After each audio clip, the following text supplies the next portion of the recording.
सुखदेव जी महाराज राजा परीक्षित को कथा सुना रहे थे। जब परीक्षित को श्राप लगा कि 7 दिन में मृत्यु होनी है, गंगा किनारे आए, सुखदेव जी का भी आना हुआ। उन्होंने परीक्षित के कल्याण के लिए साप्ताहिक कथा श्रवण कराया। इसी मध्य में स्वर्ग से देवी देवता अमृत कलश लेके आए। और आप हम सब जानते ही हैं कि इंद्रादिक देवताओं के पास जो अमृत है, उस अमृत को प्राप्त करने के लिए कितना संघर्ष किया देवताओं ने। देवासुर संग्राम हुआ और इस प्रकार बड़ी कठिनाई से प्राप्त किए गए उस अमृत को इतनी सहजता से इंद्र ने राजा परीक्षित को देना स्वीकार किया। सुखदेव ने पूछा, कौन हो, कहां से आए हो? तो उन्होंने परिचय दिया कि स्वर्ग से आए हैं। किस लिए आए हो? बोले कि हमने सुना है कि राजा परीक्षित की मृत्यु होनी है 7 दिन में। कहा, हाँ ये तो उचित है।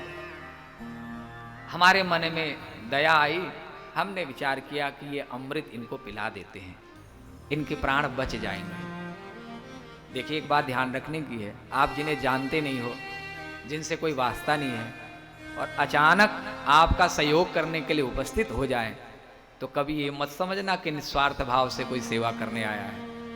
अर्थात उसका कोई ना कोई निजी स्वार्थ जरूर है। पूछा, तुम्हारा क्या स्वार्थ है?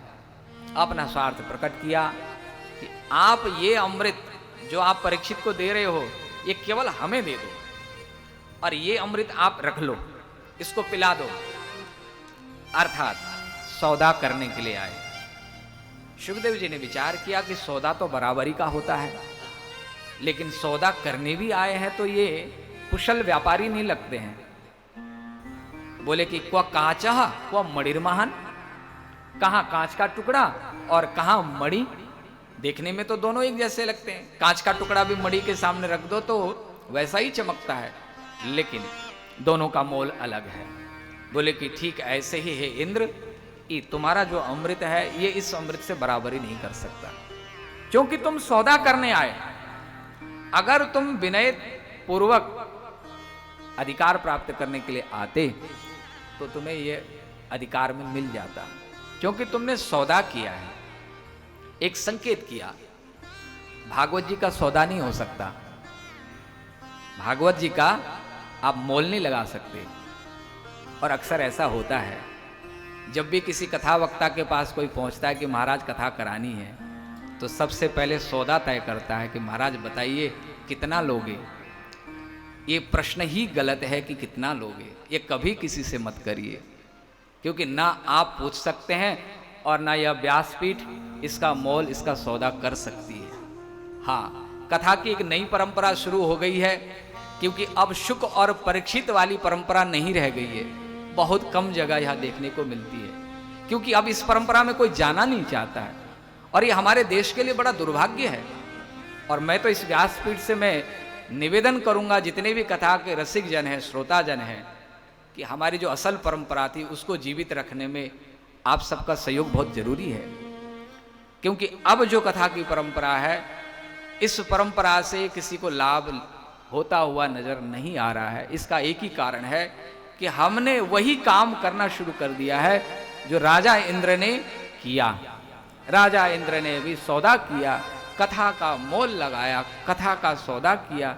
कथा का सौदा नहीं होता। हाँ, व्यवस्थाओं के लिए एक व्यवस्था रहती है कि आप जब कथा का आयोजन करते हैं तो टेंट वाला है, या इधर की जो व्यवस्थाएं हैं, ये बहुत सारी तकनीकी जो व्यवस्थाएं हैं, ये व्यवस्थाएं अपनी जगह हैं, लेकिन भागवत जी का मोल कोई भी नहीं लगा सकता। क्या मोल दे सकते हैं? अरे, जो हमारे जीवन का उद्धार करने वाला जो ग्रंथ है, जो साक्षात भगवान का स्वरूप, भागवत जी का मोल का अर्थ हो गया कि हमने भगवान को ही बेच दिया। वो तो फिर सत्यभामा वाला हाल हो गया कि ठाकुर जी को दान में नारद जी को दे दिया, तो ये तो अमृत है। तो देवराज इंद्र ने सौदा किया कि भाई आप इतना ले लो और ये हमको दे दो।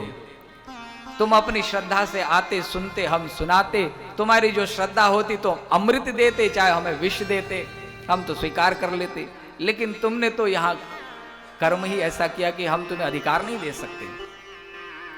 वंचित किया। देवराज इंद्र देवी देवताओं के साथ में ब्रह्मलोक पहुंचे।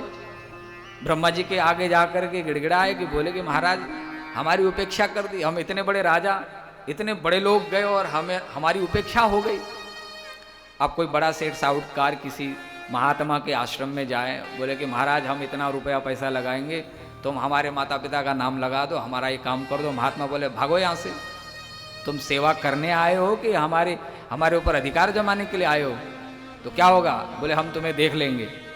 तो यहाँ भी ऐसा ही हुआ, बोले कि इनको छोड़ेंगे नहीं, देख लेंगे। ब्रह्मा जी के पास गए, शिकायत लगाई। ब्रह्मा जी ने कहा कि अभी ऐसा ठीक नहीं है, अभी शांत रहो, पहले 7 दिन तक देखो कि दोष तुम्हारा है कि दोष सुखदेव जी का है कि परीक्षित का है। 7 दिन बाद में जब परीक्षित की मुक्ति हो गई तो मेनिरे भगवद रूपम शास्त्रम भागवतम कलौ पठनात् श्रवणात् सद्यो वैकुंठ फलदायकम। तुरंत वैकुंठ फलदायकम, परीक्षित को वैकुंठ की प्राप्ति हो गई। तो ब्रह्मा जी ने इंद्र से कहा क्यों, देख लिया फल परिणाम? इंद्र का सिर नीचे हो गया, अभिमान चूर्ण हो गया। इस कथा ने एक संकेत किया, भले ही आप कथा के मंडप तक पहुंच जाए, ये आपका प्रबल भाग्य हो, भाग्य से यहां पहुंच गए, लेकिन भाग्य से यहां पहुंचने के उपरांत भी भागवत जी का लाभ आपको मिल जाए, कहा नहीं जा सकता। ये हमारा भाग्य है कि हम अमृत कलश के नजदीक पहुंच जाएं, या अमृत कलश अमृत कुंभ हमारे नजदीक तक आ जाए। तो क्या कलश में रखा हुआ अमृत बिना पिए हमारा कल्याण कर देगा? आप बताइए, बिना पिए अमृत क्या कल्याण कर देगा? नहीं करेगा, अमृत पीना पड़ेगा।